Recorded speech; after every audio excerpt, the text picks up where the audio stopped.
গত ২৪ ঘণ্টায় ভারতের সাথে বিভিন্ন জেলার সীমান্তে ৬০ জনের পুশিন ঠেকিয়ে দিয়েছে বাংলাদেশ বর্ডার গার্ড।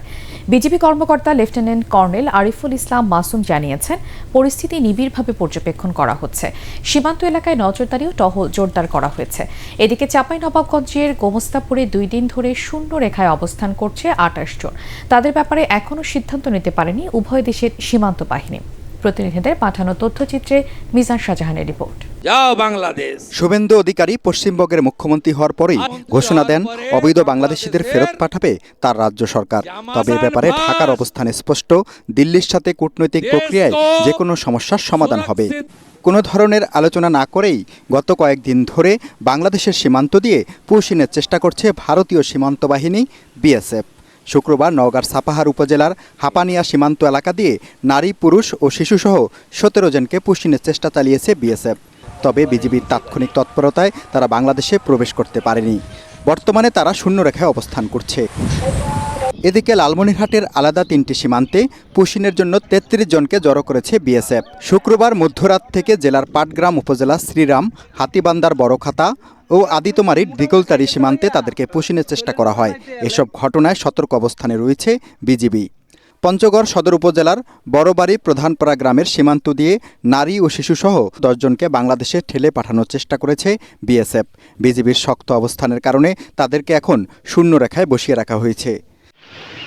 চাঁপাইনবাবগঞ্জের গোমস্তাপুর উপজেলার বাঙ্গাবাড়ি সীমান্তে বিএসএফ ২৮ জনকে পুশিনের চেষ্টা করে। তারা এখনও শূন্য রেখায় অবস্থান করছে। নওগাঁ ১৬ বিজিবি ব্যাটালিয়নের অধিনায়ক লেফটেন্যান্ট কর্নেল আরিফুল ইসলাম মাসুম জানান, পতাকা বৈঠকে বিএসএফ জানিয়েছে বিষয়টি তারা তাদের ঊর্ধ্বতন কর্তৃপক্ষকে অবহিত করবে। প্রথম হয়তো কোম্পানি কমান্ডার পর্যায়ে তারা তো অস্বীকার করেছে। পরে ব্যাটালিয়ন কমান্ডার পর্যায়ে মিটিং করার পরে ওনারা স্বীকার করেছে যে রাতের বেলা এই পুশিনটা করেছে। তো এখন বিএসএফ কথা বলে এটা সিদ্ধান্ত নেবে কখন তারা এটা উদ্যোগ করে নিয়ে যাবে। পুশিন পুশ আউট নয়, কূটনৈতিক তৎপরতায় সীমান্ত সমস্যার সমাধানে বিশ্বাসী বিজিবি। মিজান শাহজাহান, এটিএন বাংলা। বাংলাদেশ ও তুরস্কের দ্বিপাক্ষিক বাণিজ্যের পরিমাণ $1.3 বিলিয়ন থেকে $2 বিলিয়ন উন্নীত করার আশা ব্যক্ত করেছেন সফররত তুরস্কের পররাষ্ট্রমন্ত্রী হাকান ফিদান। রাজধানীর একটি হোটেলে সংবাদ সম্মেলনে একথা বলেন তিনি। এর আগে পররাষ্ট্রমন্ত্রী পর্যায়ে দ্বিপাক্ষিক বৈঠকে দুই দেশের মধ্যে সাংস্কৃতিক সমঝোতা বিনিময়ে স্মারক সই হয়। বিস্তারিত জানাচ্ছেন মনির হোসেন তপু। সফররত তুরস্কের পররাষ্ট্রমন্ত্রী হাকান ফিদানের সঙ্গে রাজধানীর একটি হোটেলে বৈঠক করেন পররাষ্ট্রমন্ত্রী খলিলুর রহমান। দ্বিপাক্ষিক বৈঠকে বাংলাদেশ ও তুরস্কের মধ্যকার দীর্ঘদিনের বন্ধুত্বপূর্ণ ও কৌশলগত সম্পর্ক আরও জোরদার করার প্রত্যয় জানান দুই পররাষ্ট্রমন্ত্রী। এ সময় দুই দেশের মধ্যে সাংস্কৃতিক সমঝোতা বিনিময়ে স্মারক সই হয়।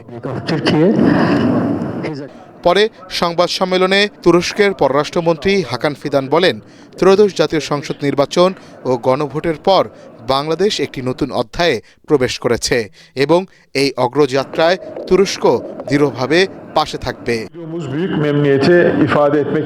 তুরস্ক এই ইতিবাচক পরিবর্তনকে সমর্থন করে এবং ভবিষ্যতেও বাংলাদেশের পাশে থাকবে। আমাদের বাণিজ্যিক সম্পর্ক আরও সম্প্রসারণের লক্ষ্যে বর্তমান $1.3 বিলিয়ন বাণিজ্যকে $2 বিলিয়ন উন্নীত করার জন্য আলোচনা হয়েছে। প্রতিরক্ষা শিল্পসহ বিভিন্ন ক্ষেত্রে সহযোগিতা বাড়ানোর সুযোগগুলোও আমরা পর্যালোচনা করছি। রোহিঙ্গা ইস্যুতে তুর্কি পররাষ্ট্রমন্ত্রী বলেন, রোহিঙ্গাদের নিরাপদ, স্বেচ্ছাপ্রণোদিত ও মর্যাদাপূর্ণ প্রত্যাবাসনে বাংলাদেশের প্রতি সমর্থন অব্যাহত রাখবে তুরস্ক। বাংলাদেশ ও তুরস্কের বন্ধুত্ব ঐতিহাসিক। ভবিষ্যতেও দুই দেশ শান্তি, স্থিতিশীলতা ও সমৃদ্ধির জন্য একসঙ্গে কাজ করবে। আঞ্চলিক ও বৈশ্বিক চ্যালেঞ্জ মোকাবেলায় কূটনীতি, সংলাপ এবং আন্তর্জাতিক সহযোগিতার কোনো বিকল্প নেই। রোহিঙ্গা সংকট সমাধানে তুরস্ক বাংলাদেশকে সমর্থন দিয়ে যাবে। তুর্কি পররাষ্ট্রমন্ত্রীর সফরকে স্বাগত জানিয়ে পররাষ্ট্রমন্ত্রী ডক্টর খলিলুর রহমান বলেন, দুই দেশের পারস্পরিক সহযোগিতা, বোঝাপড়া ও অংশীদারিত্ব আরও বিস্তৃত করতে আলোচনা হয়েছে। বাংলাদেশ ও তুরস্কের মধ্যে দীর্ঘদিনের বন্ধুত্বপূর্ণ সম্পর্ক রয়েছে। আমরা বিশ্বাস করি এই সফরের মাধ্যমে দুই দেশের পারস্পরিক সহযোগিতা ও বোঝাপড়া আরও শক্তিশালী হবে। বাংলাদেশ সমতা, পারস্পরিক সম্মান এবং ন্যায়ভিত্তিক কূটনীতিতে বিশ্বাস করে। শান্তি, স্থিতিশীলতা, অর্থনৈতিক উন্নয়ন এবং টেকসই সমৃদ্ধির জন্য বাংলাদেশ তুরস্কের মতো বন্ধুপ্রতিম দেশের সঙ্গে ঘনিষ্ঠভাবে কাজ করে যাবে। জাতিসংঘ সাধারণ পরিষদের 81তম অধিবেশনে বাংলাদেশের প্রার্থী সভাপতি নির্বাচিত হওয়াকে স্বাগত জানিয়ে তুরস্কের পররাষ্ট্রমন্ত্রী বলেন, এই বিজয় আন্তর্জাতিক অঙ্গনে বাংলাদেশের প্রতি বৈশ্বিক আস্থা ও সম্মানেরই প্রতিফলন। মনির হোসেন তপু, এটিএন বাংলা, ঢাকা। পরিকল্পিতভাবে দেশের গণতান্ত্রিক প্রক্রিয়া ধ্বংসের অপচেষ্টা চলছে বলে অভিযোগ করেছেন বিএনপি মহাসচিব ও এলজিআরডি মন্ত্রী মির্জা ফখরুল ইসলাম আলমগীর। জাতীয় প্রেসক্লাবে এক আলোচনায় তিনি বলেন, সব চক্রান্ত মোকাবেলা করে সঠিক পথে এগিয়ে যাবে সরকার। সামাজিক মাধ্যম ব্যবহার করে রাজনীতিবিদদের হেনস্থা করা হচ্ছে অভিযোগ করে মির্জা ফখরুল বলেন, রাজনীতির স্বাভাবিক ধারা বিনষ্টের অপপ্রয়াস চলছে। গণতন্ত্রে বিশ্বাস করে না এমন অশুভ শক্তির উত্থান হয়েছে দাবি করে তাদের বিরুদ্ধে ঐক্যবদ্ধ হওয়ার আহ্বানও জানান তিনি। এলজিআরডি মন্ত্রী বলেন, উদার গণতান্ত্রিক দল হিসেবে জনগণকে সাথে নিয়ে সামনে এগোতে চায় বিএনপি। কিছু কিছু মহল যারা নির্বাচনের আগে থেকে জুলাই 24-এর পর থেকে কিছুদিন পর থেকেই এমনভাবে তারা বিভিন্নভাবে চক্রান্ত করছেন যাতে করে গণতন্ত্র এখানে না থাকে। সৌভাগ্য আমাদের, আমরা একটা গণতান্ত্রিক নির্বাচনের মধ্য দিয়ে একটা সরকার আমরা গঠন করতে পেরেছি। এখন এই সরকার দায়িত্ব হবে খুব দ্রুততার সঙ্গে আপনার এই যে চক্রান্ত, সেই চক্রান্তকে চিহ্নিত করে সঠিক খাতে এগিয়ে যাওয়ার চেষ্টা করা। দেশে গণমাধ্যম সংবাদ প্রচারে কোনো বাধা দেওয়া হচ্ছে না বলে জানিয়েছেন তথ্য ও সম্প্রচার প্রতিমন্ত্রী ইয়াসির খান চৌধুরী। চট্টগ্রাম প্রেস ক্লাব ভবনে সিএমইউজে কার্যালয়ের উদ্বোধনী অনুষ্ঠানে তিনি একথা বলেন। বাংলাদেশে গণতন্ত্র প্রতিষ্ঠা ও শক্তিশালী করার ক্ষেত্রে সাংবাদিকরা অপরিহার্য ভূমিকা পালন করে আসছেন বলেও জানান তিনি। অনুষ্ঠানে ভূমি ও পার্বত্য চট্টগ্রাম বিষয়ক প্রতিমন্ত্রী মীর মোহাম্মদ হেলাল উদ্দিন, সংসদ সদস্য আবু সুফিয়ান, বাংলাদেশ ফেডারেল সাংবাদিক ইউনিয়নের ভারপ্রাপ্ত সভাপতি ওবায়দুর রহমান শাহিন, সিএমইউজে সভাপতি মোহাম্মদ শাহনিয়াজ ও চট্টগ্রাম প্রেস ক্লাব সভাপতি জাহিদুল করিম কোচি সহ অনেকে বক্তব্য রাখেন। মাননীয় প্রধানমন্ত্রী তারেক রহমান সাহেবের নির্দেশ, গণমাধ্যম চলবে নিজ গতিতে, গণমাধ্যম থাকবে স্বাধীন। একটি স্বাধীন সার্বভৌম দেশে গণমাধ্যম তাদের নিজের ইচ্ছা মতো লিখবেন, তবে আমরা আহ্বান জানাবো বস্তুনিষ্ঠ সংবাদ যেন আপনারা পরিবেশন করেন। আলাদা সড়ক দুর্ঘটনায় সিরাজগঞ্জ, গোপালগঞ্জ ও ব্রাহ্মণবাড়িয়ায় 8 জন নিহত হয়েছে।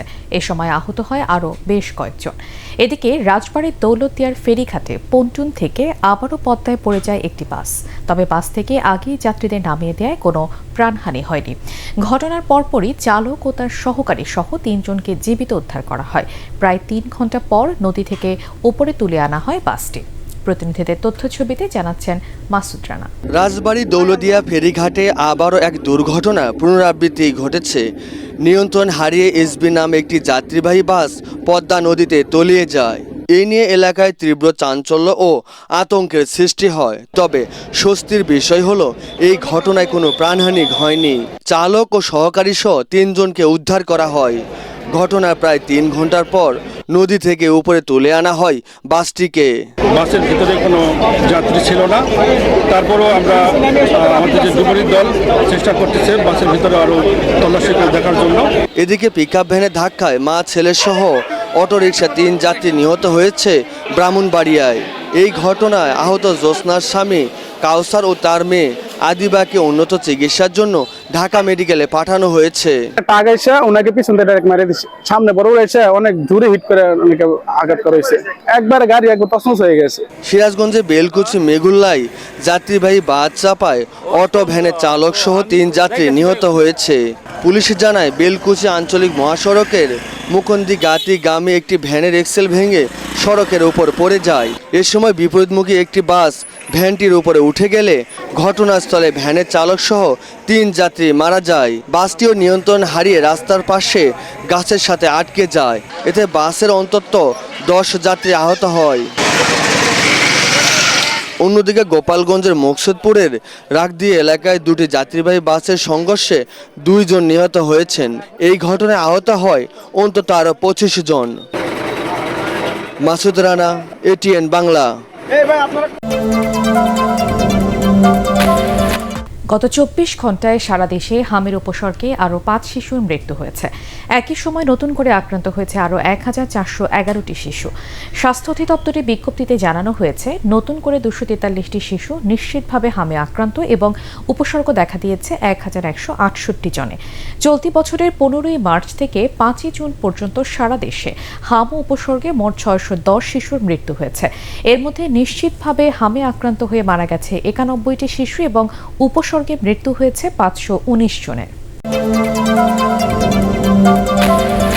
প্রবাসী আয় বাড়াতে এবারের বাজেটের অন্তত 1% এই খাতে বরাদ্দ দেওয়ার আহ্বান জানিয়েছেন বিশ্লেষকরা।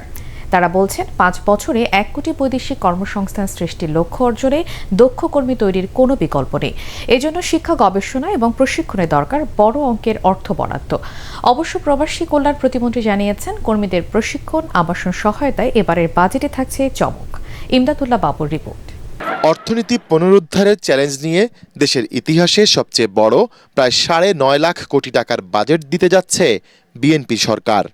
তবে বিনিয়োগ, রপ্তানি আয় ও কর্মসংস্থানের ধীরগতি এই বিশাল বাজেট বাস্তবায়নকে কিছুটা শঙ্কার মুখে ফেলেছে বলে মনে করেন বিশ্লেষকরা। এমন পরিস্থিতিতে দেশের অর্থনীতির মূল চালিকা শক্তি হিসেবে আশার আলো দেখাচ্ছে প্রবাসীদের পাঠানো রেমিটেন্স। বর্তমানে যার উপর ভর করে বৈদেশিক মুদ্রার রিজার্ভ দাঁড়িয়েছে 34 বিলিয়ন মার্কিন ডলার।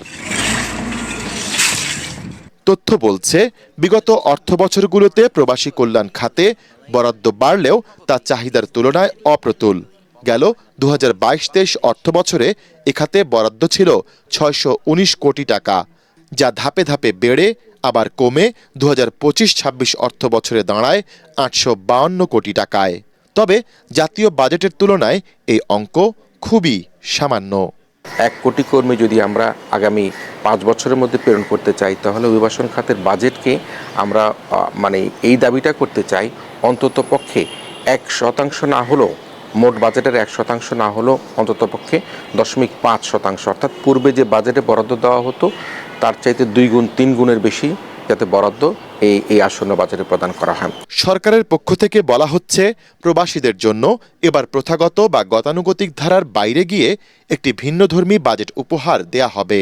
প্রায় 110টার মতো টেকনিক্যাল ট্রেনিং সেন্টার আছে, কিন্তু এটা ঠিক যে এর অনেকগুলো আসলে আধুনিক যন্ত্রপাতি কিংবা প্রযুক্তির সুযোগ সুবিধাও সেখানে সক্ষমতা কম আছে। এই অর্থ বছরে অন্তত কিছু এনরিচ করার আমাদের একটা প্রকল্প আছে। এই অর্থ বছরে আমরা মূলত দক্ষ মানব সম্পদ দেশের বাইরে পাঠানোর ক্ষেত্রে গুরুত্ব দিচ্ছি। প্রবাসীদের কল্যাণে দীর্ঘদিনের অপূরণীয় দাবিগুলো এবারের বাজেটে পূরণের লক্ষ্য রয়েছে সরকারের।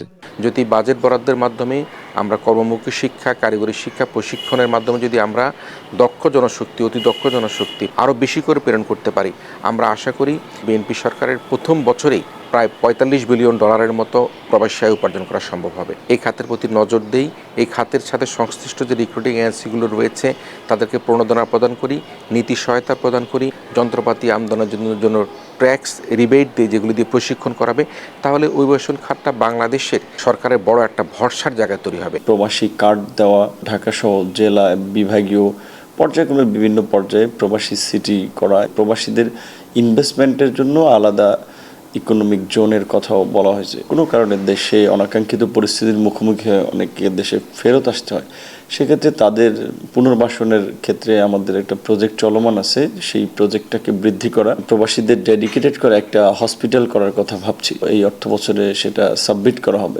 বিশ্বের 20টিরও বেশি দেশে কর্মরত আছেন প্রায় 1.39 লাখ বাংলাদেশি কর্মী। রেমিটেন্সের ধারা সচল রাখতে প্রবাসীদের রাষ্ট্রীয় স্বীকৃতি নিশ্চিতের দাবি সংশ্লিষ্টদের। ইমদাদুল্লাহ বাবু, ATN বাংলা, ঢাকা। শিক্ষা বাজেটে জিডিপির অন্তত ৫% বরাদ্দ চান ৬২% শিক্ষার্থী। তারা বাজেট বাস্তবায়নে প্রাথমিক ও কারিগরি শিক্ষা এবং শিক্ষকদের মান উন্নয়নে অগ্রাধিকারের দাবি জানান। ঢাকা রিপোর্টার্স ইউনিটিতে এক সংবাদ সম্মেলনে শিক্ষা বাজেট নিয়ে জরিপের ফলাফলে এসব তথ্য তুলে ধরে শিক্ষা অধিকার সংসদ, যেখানে জানানো হয় জরিপে অংশগ্রহণকারী প্রায় ৬২% শিক্ষার্থীর মতে শিক্ষার চাহিদা উন্নয়ন লক্ষ্যমাত্রার তুলনায় বর্তমান বরাদ্দ পর্যাপ্ত নয়। শিক্ষার ভিত্তি মজবুত না হলে উচ্চশিক্ষা সহ অন্যান্য স্তরেও কাঙ্ক্ষিত উন্নয়ন অর্জন সম্ভব নয়। তাদের মতে পরিবর্তিত বৈশ্বিক বাস্তবতায় দক্ষ মানব সম্পদ গড়ে তুলতে শিক্ষা বাজেটে বিশেষ গুরুত্ব দিতে হবে।